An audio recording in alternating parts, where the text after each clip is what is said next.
You dumped me, so you're trash and you can just leave. Then I'll leave right now. My name is Jessica Miller.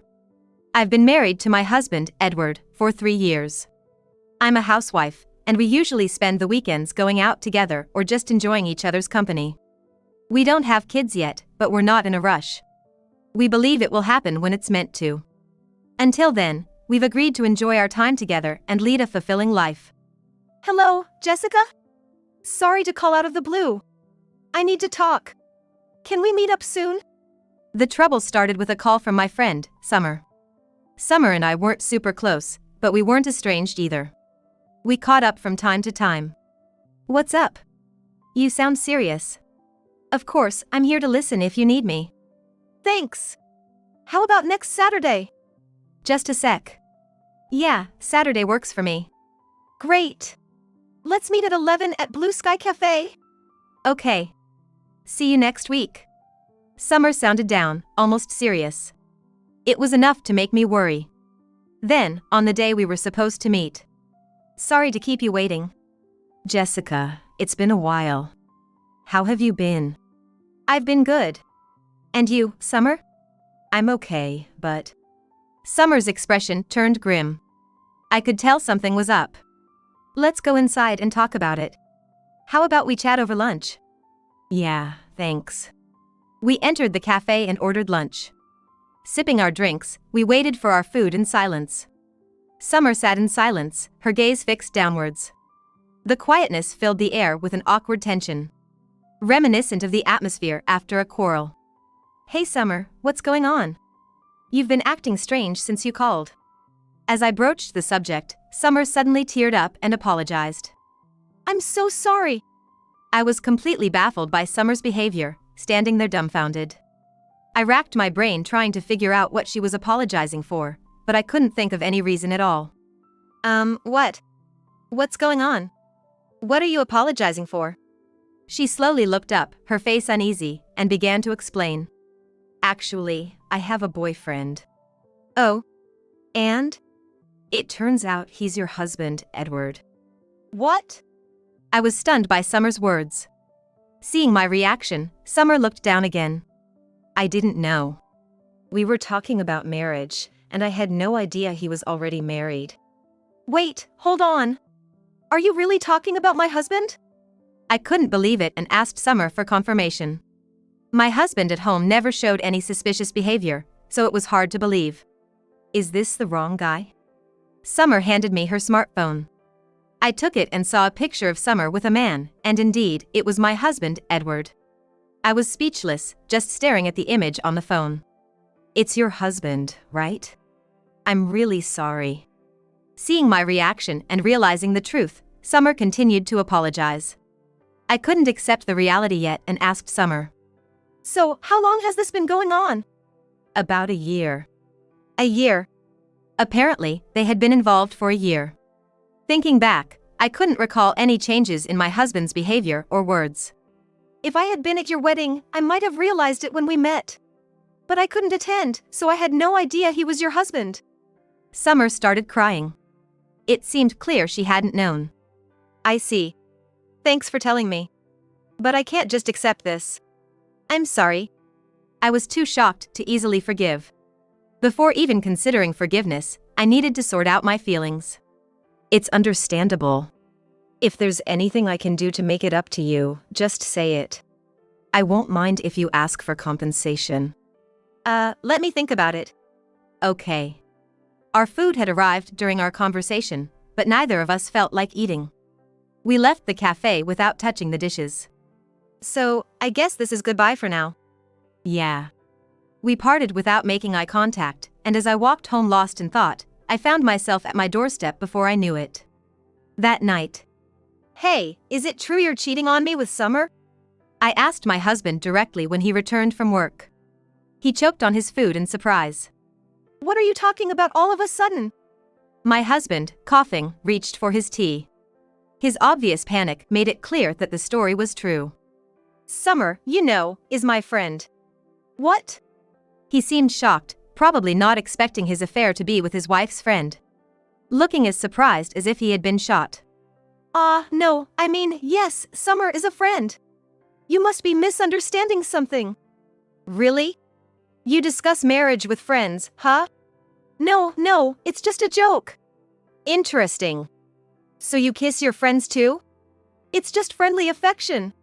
He avoided eye contact and responded with a forced smile. I realized then how quickly my feelings for him had cooled. Let's get a divorce. What? Divorce? Isn't that a bit extreme? I can't be with someone who talks about marriage and kisses their friends. I'll pick up the divorce papers tomorrow. Wait. I understand. I'll break it off with Summer and it won't happen again. It's too late for that. Good night. My husband was still saying something, but I ignored him and headed towards the bedroom. However, since we shared the same bedroom, I decided to sleep in a different room. After dinner, he came to the room where I was lying, but I pretended to be asleep and stayed that way. The next day, after he went to work, I left the bedroom, got ready, and went to the office to get divorce papers. As I was about to leave the house, I saw an email from my husband. Let's talk seriously tonight. I didn't reply and went to pick up the papers. Upon returning home, I filled them out, packed my things, and left the house. Feeling uncomfortable even being there after his infidelity. I left the divorce papers on the table. Back at my parents' house, I explained everything to them. And they supported my decision to divorce. A few days later, I contacted Summer and told her I would be seeking alimony from my husband but not from her, as she was unaware of the situation. She cried and apologized again. After some time, I realized that Summer too was a victim. She had unknowingly dated a married man and then learned he was her friend's husband, which must have been difficult for her. Summer helped me with the alimony claim, providing evidence. I asked her many questions I couldn't ask at Blue Sky Cafe, like how she realized he was married. I asked Summer how she realized he was married. She told me that once, while they were together, my husband fell asleep with his smartphone open, displaying his schedule. A day-marked wedding anniversary caught her eye, and she impulsively looked through his phone. She found photos of me and our wedding, which shocked her, causing her to accidentally drop the phone. Fortunately, it fell on the carpet and didn't break, but her hands were trembling as she picked it up, realizing she couldn't continue the relationship. Even though she could have ended things right there, knowing I was her friend's wife, she felt she couldn't just ignore it and decided to tell me. I thanked Summer for telling me. If she hadn't, I would still be blissfully married without knowing my husband's true nature. I was glad to have learned the truth. Summer and I reconciled, and we even planned to have a revenge lunch to make up for the last one. After moving back to my parents' house, my husband incessantly contacted me, insisting on not getting a divorce. I will never divorce you. Let's try again. I'm sure we can make it work. How many times do I have to say it? I've completely lost my feelings for you. Don't be stubborn. I won't cheat again. From now on, I'll only love you. His cliché lines did nothing for me. I completely refused him. No matter what you say, it's over.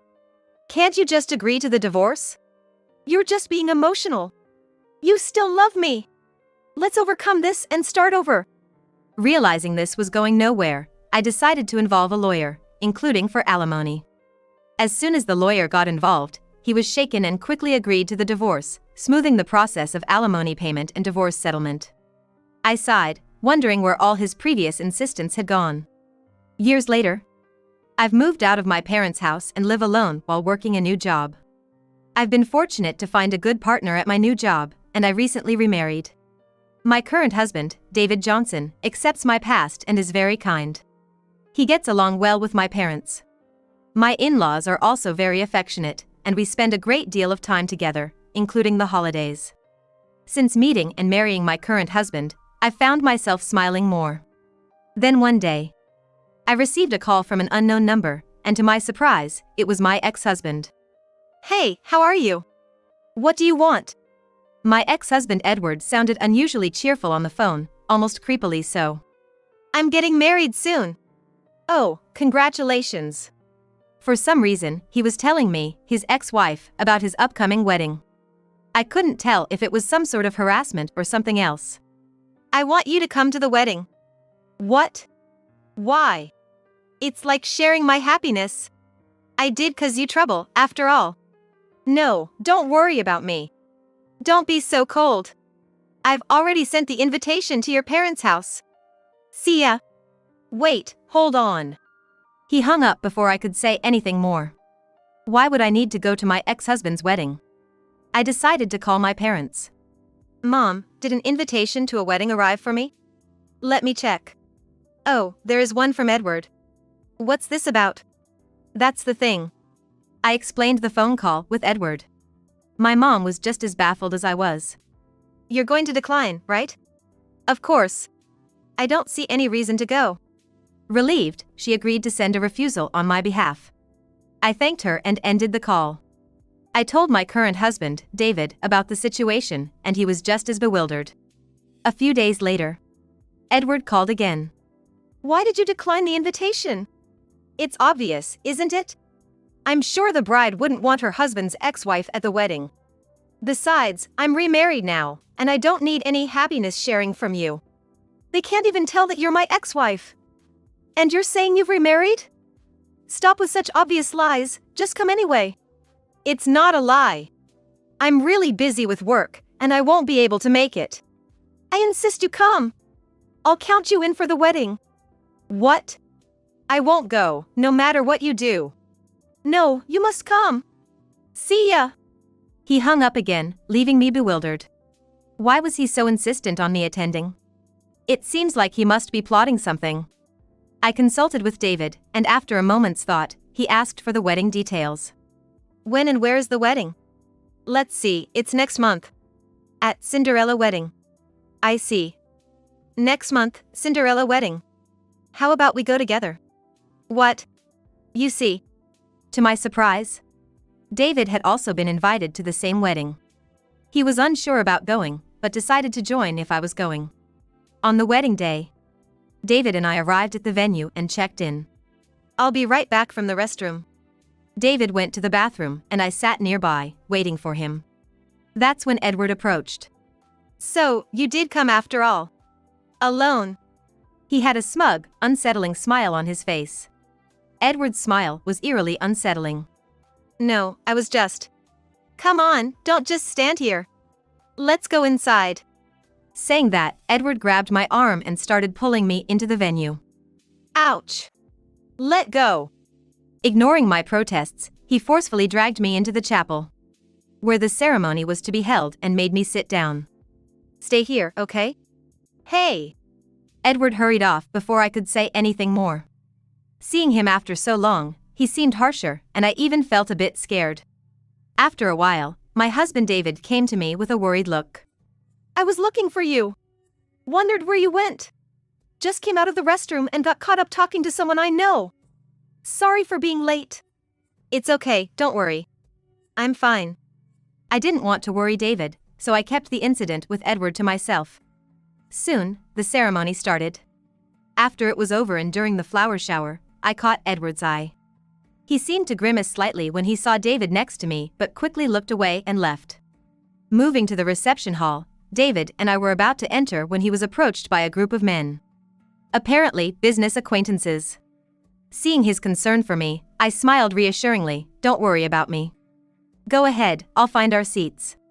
I went in to find our seats but couldn't find my name anywhere. Oh no? I can't seem to find my name. David's name was there, but the name next to his was someone else's.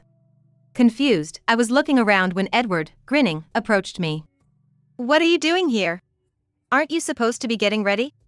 My preparations are quick. It's the bride that takes time. Should you be here, though? I want to greet the guests. But what are you doing? His delight was obvious.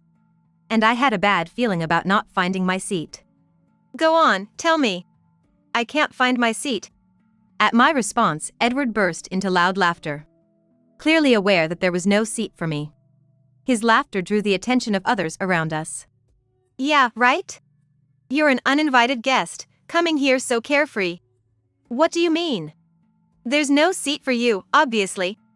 But why is there a seat for my husband and not for me? My question only made Edward laugh even more, his amusement clearly annoying me. So, that guy is your husband? You should stop your delusions. Do you even know who he is? You're living in a different world. If you're going to fantasize about marriage, at least choose someone more ordinary. Edward was laughing so hard he was in tears. His attitude was extremely offensive, and I was getting increasingly irritated. So, you never intended to invite me? You just wanted to mock me? He just nodded and grinned at my words. It's your punishment for dumping me. Trash like you should just leave. It seemed like his way of getting back at me for refusing to reconcile during our divorce. It was unbelievable, but he still held a grudge after all these years. And surely, this person must not realize the gravity of the situation. I'll leave right now. I replied emotionlessly, and he chuckled, thinking I was upset. I'm the only one getting happy, sorry about that. But it's your fault, you know? Your unhappiness is your own doing. Take this as a lesson. Pointing at me with a smug face, Edward watched as I walked out of the venue. As I headed towards the exit, my husband David hurried after me. Hey! Where are you going? Oh, sorry. I'm going home. When I said that, David realized something was wrong and looked serious. What happened? Well, actually, I told him about the earlier events, and he silently put his arm around my shoulder. Let's go home. But you can stay. They had a seat for you. Don't talk nonsense. There's no point in staying at a place that treats my important wife like that. I could tell that David was quietly furious. Thanks to him, I managed to calm down from my irritation. I felt grateful all over again for marrying him. As we were about to leave the venue, an elderly man approached us. Mr. Johnson, are you leaving already? Yes. My wife was insulted. I don't want to stay in such a place. Insulted? By whom? One of your employees. The groom, he's your employee, right? What? Is that true? Yes. My wife didn't even have a seat. I've never been so insulted. Excuse us. The man David and I had spoken to seemed to be the president of Edward's company. Throughout the conversation, David maintained a cool demeanor, slightly nodding to the flustered president before we left. Are you sure that was okay, acting like that with him? It's fine. I'm not good at faking niceness, and that was me holding back. Thank you. Don't thank me for that. No, really. It was very reassuring. I feel much calmer now. Did you fall for me all over again? I sure did. We left the venue laughing together, like a couple of love-struck fools. After David and I had gone home, back at the reception. Congratulations on your wedding, Edward. Director. Thank you for attending today. It's impressive. You invited the president and his wife from EMS Corporation, the company we've been eager to sign a contract with. Inside the venue, Edward and his unaware superior were conversing cheerfully, oblivious to the unfolding situation. Of course, unknown to Edward, my husband and he had never met. However, Edward, aware that his company was eager to secure a contract with EMS Corporation, had sent an invitation to the president of EMS Corporation, my husband, as a gamble for his own promotion. He was unaware of the connection between me and his targeted business contact. Where's the president of EMS Corporation? I'd like to talk to him. He should be at that table over there. Oh. He's not there. Maybe he's at the restroom. Perhaps. As they were conversing, the company president, looking furious, approached Edward and the director. Seeing the president's angry expression, both Edward and the director visibly shrank back. What's the matter, President? What have you done? Mr. Johnson has left. What were you thinking? Johnson? The president of EMS Corporation left? What's going on, President? I just met Mr. Johnson at the entrance. He was quite upset, saying the groom insulted his wife. Me? Insult his wife? The atmosphere in the reception hall became tense, and everyone around started murmuring. Edward was confused and panicked. Insulting the wife of Mr. Johnson, who's known for being a loving husband. Did you really do that? That's impossible. His wife wasn't even here. No, she was here. Jessica Johnson. Hearing my name, Edward turned pale. Finally beginning to understand the gravity of the situation and starting to sweat. Jessica? Mr. Johnson's wife? What have you done? I'll fix this, just wait. I'll make it right. When you fail to fix this, you'll be held responsible. If the contract with Ems Corporation is terminated, it'll be a loss of $300 million. Edward gasped in fear. Meanwhile, David and I, having left the venue without eating, decided to dine out. Relieved from the tension, I felt suddenly famished. David, noticing this, suggested with a smile that we should enjoy a good meal before heading home. While we were discussing where to eat, my phone rang. It was Edward. David, realizing who it was, reached out to take the phone. But I shook my head, insisting on handling it myself. David hesitantly agreed. Hello? Get back here right now. The call from Edward, his tone betraying sheer panic, was clearly frantic. Who told you to leave? You did. Why didn't you tell me you were Mr. Johnson's wife? That's because you didn't believe me. Damn it. How was I supposed to know you remarried? Edward was either angry or panicking, his voice trembling over the phone. Finally, understanding the consequences of his actions. Just come back here, okay? No.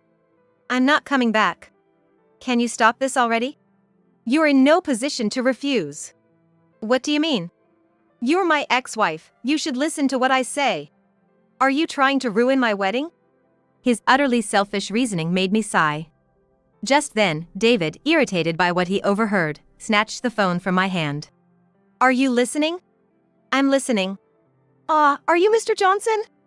You could use better manners. Oh. My apologies, Mr. Johnson.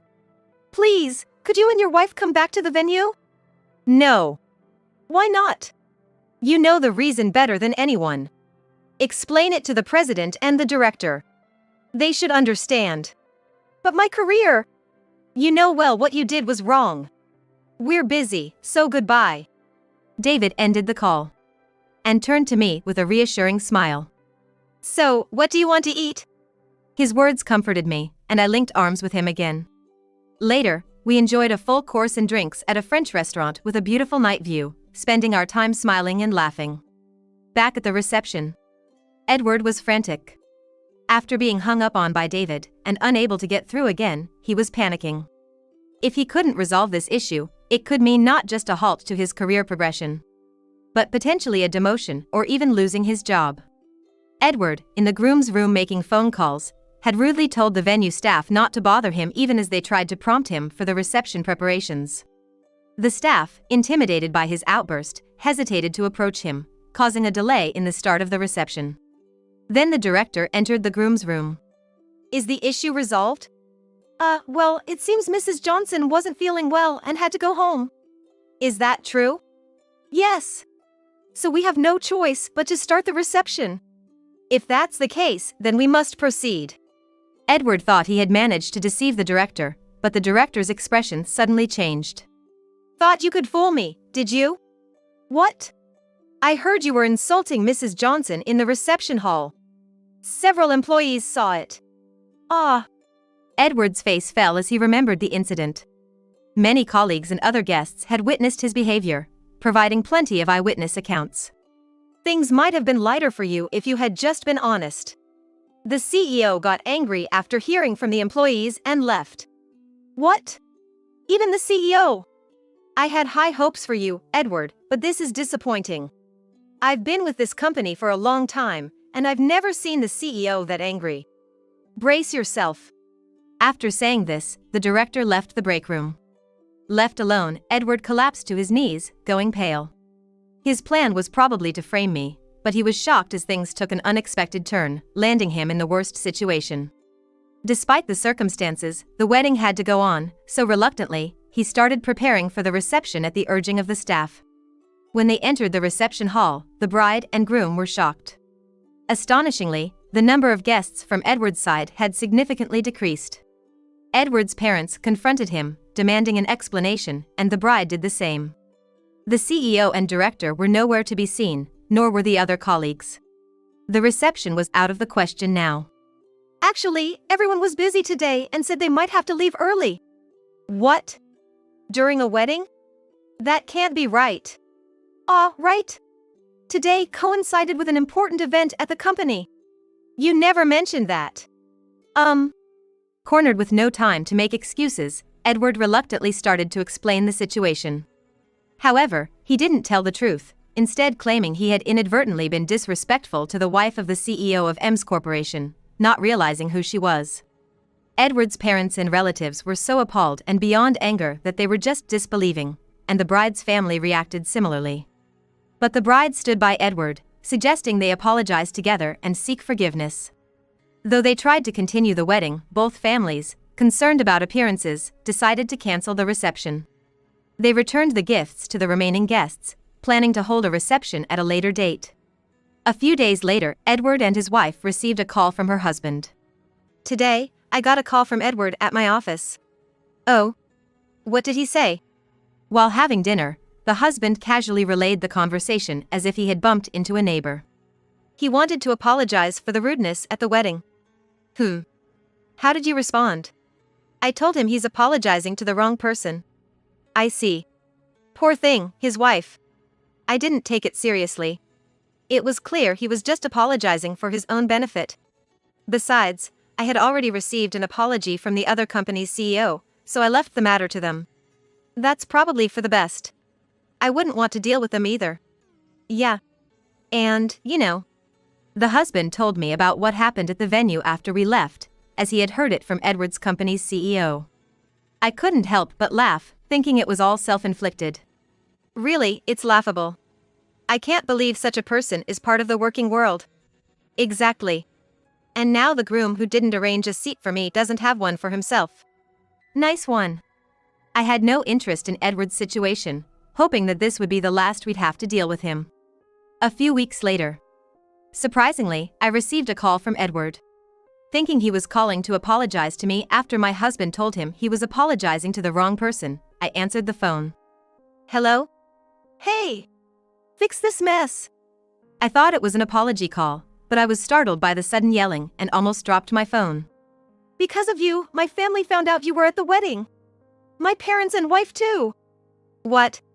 According to Edward, his parents didn't know that my husband's wife was me at the wedding day and only found out later. They confronted Edward, asking why he invited his ex-wife to the wedding. "My parents were angry when they called, and my wife was there. She heard them over the phone." Then, after hearing this, his wife questioned Edward, leading him to finally confess the truth. "My wife started crying and went back to her parents' house. My parents have disowned me."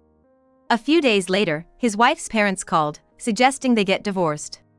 Edward was worried about his situation worsening if they divorced, especially after the wedding fiasco had already made things difficult with friends and relatives. Additionally, he was demoted at work, where many colleagues knew about the incident, making work awkward. I didn't care about his problems. "This is all your fault. How are you going to take responsibility? Hey! Are you listening? Finished talking? It was so long I just put it on speaker and did some housework. I'm off today." "What? You're mocking me." I hadn't fully listened to Edward's long rant. But I got the gist. "Don't you understand your own situation? What? You're in no position to blame me. You should be apologizing. Everything is your own doing. Self-inflicted. No, it's your fault." "How is it my fault? I left because you told me to. Also, who invites their ex to their wedding? That's, Your wife is the real victim here. She's been put through so much by you. You should give her a divorce. Your victims aren't just me, but your wife, her parents, and even my husband." Okay, I apologize. Just help me out here." "I can't. It's not my place to intervene. Ever heard of karma? This is like a boomerang to you." "Don't say that. Help me." "I'm about to leave, so I'm hanging up." "Oh, and don't contact me again. If you do, I'll have my husband deal with it." "Please. I'm really sorry." I hung up before Edward could say more. I felt relieved having said my piece. Afterwards, he called several times, but I ignored them. When I told my husband, he laughed and said I did well. The next day, Edward even showed up at my husband's office, but was escorted out by security. A few days later, I got a call from an unknown number. "Hello? Sorry for the sudden call. Is this Mrs. Johnson?" "Yes, it is." I'm Edward's wife. To my surprise, it was Edward's wife on the phone. At first, I was wary, but as we talked, I realized she was a very sensible person. I'm truly sorry for the inconvenience caused. It was never my intention. No need to worry. You didn't know, did you? Yes, I thought you were just a colleague from his company. But still, I'm sorry for the trouble caused at my wedding. Please don't worry about it anymore. You've been through a lot, haven't you? Take care of yourself now. Thank you for your kind words. Hearing her cry on the phone, I felt sorry for her. There was nothing I could do, but it hurt to see someone get hurt because of him. Are you getting a divorce? Yes. I can't trust him anymore. I never imagined he would do something like this. We're currently going through mediation. According to her, her family owns a business and isn't short on money. So, during the mediation, she's not asking for alimony but only wants him to cover the wedding expenses. That's good to hear. I believe you'll find happiness far greater than what you've suffered. I divorced that man and remarried my current husband, and I've never been happier. I hope so. Thank you for your concern. There's not much I can do, but I wish you all the happiness in the world. With those words, we ended the call. Afterwards, Edward got divorced. Unable to cope with the uncomfortable situation at his company, he resigned voluntarily. It turns out, his recent remarriage was to a wealthier partner, and Edward, having relied on this, didn't worry about money. However, he had squandered his own savings on gambling and lavish gifts to hostesses before the marriage. As a result, he was unable to pay for the wedding expenses and found himself in debt. After losing his job, he hurriedly looked for work and found a job with accommodation. Initially, he thought he was lucky, but upon starting, he realized it was hard labor with low pay. The living conditions were poor, with a rundown shared bathroom and toilet, and he struggled to repay his debt while barely making ends meet. As for me, I stopped receiving calls from Edward and enjoyed a peaceful life. I received updates from Edward's ex-wife, which gave me a sense of closure. Shortly after, I found out I was pregnant. My husband and I were thrilled, and he even started buying toys in excitement. We shared the news with both families, who were equally delighted, and a baby crib was already set up. Even though there was still half a year until the due date. Living in such happiness, I feel I might be the happiest person, spending my days content and healthy.